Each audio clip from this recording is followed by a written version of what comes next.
So here we've got different parts of it. You have got the distractibility side, which is where kids are distracted by sounds that are not heard by others usually. Sorry. I'm following the slides. That's all right. Very diligently. We missed one. Did I? Yeah.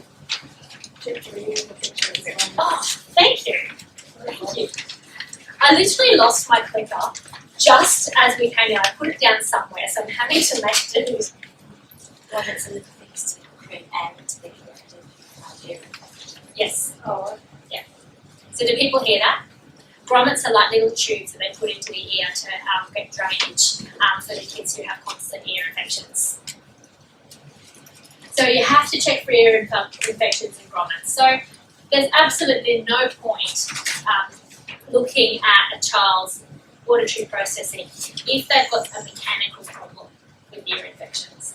And sometimes kids have a high pain threshold and they don't even show you that they're in pain, which means that they might have an ear infection and you don't know. So you just have to always, just keep that in mind. So things like if a child is unaware of it when they're being spoken to, if they're failing to listen, they don't pay attention, they fail to follow instructions and they mishear sounds, words, sentences, what you say to them, and if they've got trouble sequencing the sounds, sequencing stories. So step one, check the mechanics, make sure there's no ear infections, make sure they can hear, and then we can do the rest. So the things you'll see is we've got the distractibility. So some kids it's like they can't focus on what is in front of them and they're just like thinking what's happening all around me. And some kids are like so sensitive that they're like, what's that? What's that? And I'll be treating kids and I'm not even noticing like a lot of the train sounds that are like the train sounds going way along the way. They're like, there's a train! Or somebody will walk upstairs and it's like, who's that? And this is happening to them in the classroom all the time. So how on earth are they supposed to focus on the work that they're supposed to do when there's all this going on around them? So you'll often see that 2 to 3 step instructions are really difficult for them to follow. And so when I'm working with kids, I'll see, okay, can they follow 1-step directions? Can they follow 2 steps? Can they follow 3? And most of the time they can't. And this is often linked to what we call a working memory problem, where they can't process the multiple instructions at once because they forget what's come before and only focus on the end, or they'll focus on the beginning and forget the rest. And that's often true of ASD. It is, yeah. A lot of kids with ASD will have this problem, and a lot of them will also have working memory problems. You'll also see it with ADHD, and you can also see it on its own. Often these kids will talk excessively, and the thing is, it's like touching excessively. If you're touching, you're in control. If you're talking, you're in control. If you're talking, you can understand what's being said because you're the one who's saying it. And they often will have that lack of sensitivity or awareness of what other people. And so, I don't know whether you've ever seen this, but especially you see this a lot with kids with ASD, and they'll be talking, and you just like, and they're keeping on talking. They don't even notice. Is that the recital thing? Is that included when you say talk excessively when they? It can be. It can be. If they're reciting things, it's how they like to stimulate themselves. You also see it with singing. I've got some little boys, and they're so gorgeous, and they just sing all over the place. And this one little boy I'm thinking of, he's just like, Humpty Dumpty sat on a log, 5 little ducks went up one day. It's literally random, all over the place. so just with that, I notice every little thing you go out, different thing you go on. It's like ASD. How do you then distinguish between is this ASD behaviour or that it's an ASD child that has this, or whether it's just a child that has sensory processing difficulties? ASD, the primary thing is social communication and the ability to be able to engage and be reciprocal with others, and sensory processing will come with that as well. So with those characteristics, then But you don't get a diagnosis of ASD unless you've got that social language and that reciprocity factor. Does that make sense? So if your child has those factors and sensory processing, you kind of know it goes hand in hand. If the child has just this auditory piece, it's not ASD. Does that make sense? Yeah, it does. But then with the social, if all of this, so the touch causes them anxiety, so they avoid it. They avoid the playground because of the touch or the lack of the control with movement. Then, yeah, it's hard to. You don't want to misdiagnose because otherwise, if an ASD diagnosis is on that scale thing. So, it's considered a disability. So you don't. It's so. Whereas this isn't a disability, and so often I think people go straight to that. If they're displaying that. So do you mean straight to ASD if they see this? Yeah. Well, that's not correct. But you should not go straight. This does not equal ASD. No. The reason most kids with ASD have this, yes, which is why there's so many.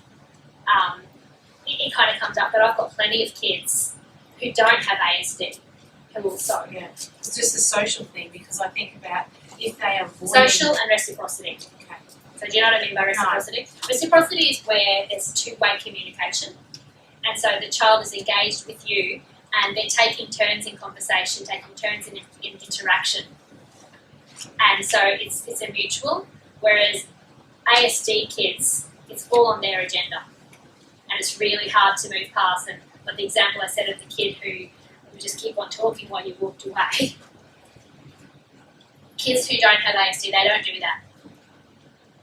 They can see that the conversation has stopped because the person's responding. Exactly. They'll read the social cues, they'll read the facial expression, they'll interpret it, they'll problem solve what to do, and they'll seek connection because we're wired to connect, but when you have ASD, you're not wired to connect as much. So you don't bother if they're walking away. So if a child's saying to you, "Mummy, listen to me," they can see that you're not responding then. Yeah. So that is they do understand that you're not connecting right now with them. Yeah. So that's not ASD. With that, you want to look at whole clusters. You can't look at one single situation and say, and when you've got anxiety, then anxiety will also cause a lot of demanding behaviour and seeking the reassurance, seeking the connection. Does that make sense? Yeah. Yeah. Has it answered your question? Yes. Okay. Yes.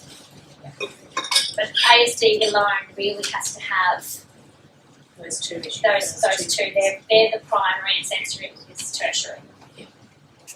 Yes. In that same vein, what then, when you talk about ADHD and things like that, what is, because a lot of this, like that, if they're trying to avoid things and they get labelled a naughty child and things like that, what is the extra factor with that to make it ADHD and not a sensory issue? The primary issues with ADHD are inattention, impulsivity, and hyperactivity. Which and can be this too, like this kind of stuff. The thing with sensory processing issues, if you manage the sensory situation, the hyperactivity goes down and it's all manageable and the child is regulated and in what we call the just right zone. Yeah. If a child is not regulated or you get them regulated with ADHD, you do some high action things that are rich with proprioception, they're loving it, they're so with you, they'll go back into the classroom and straight up again.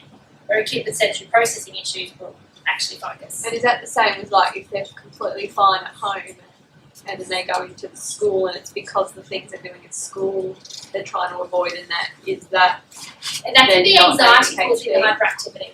So then that's if they're fine in that separate setting at home, then it's probably not ADHD if they're not having the same sensory. There are situations where children with ADHD are triggered by their environment, and by their environment, a complex environment makes them anxious or overstimulated, and they go up, and they're not able to harness their attention to bring down.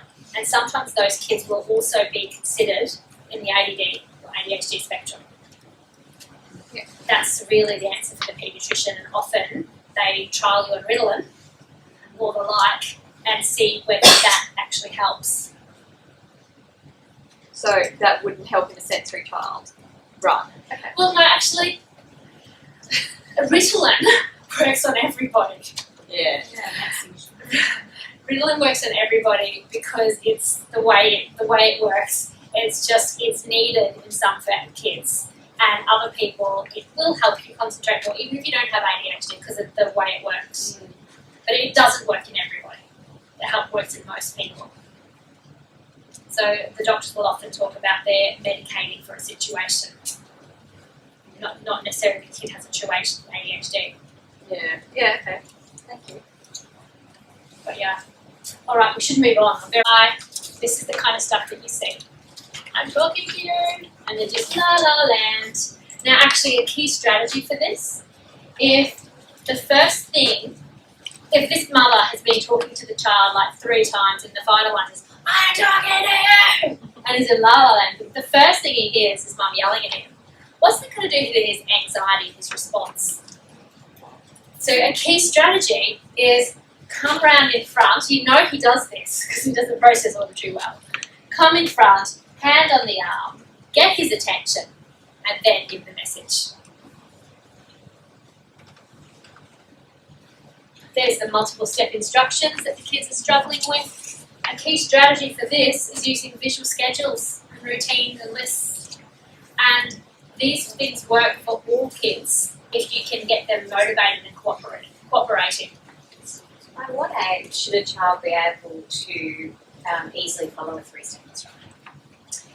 Usually it depends on the complexity of the instruction and also something like the context. Like So- get dressed, brush teeth. By the time they get to school.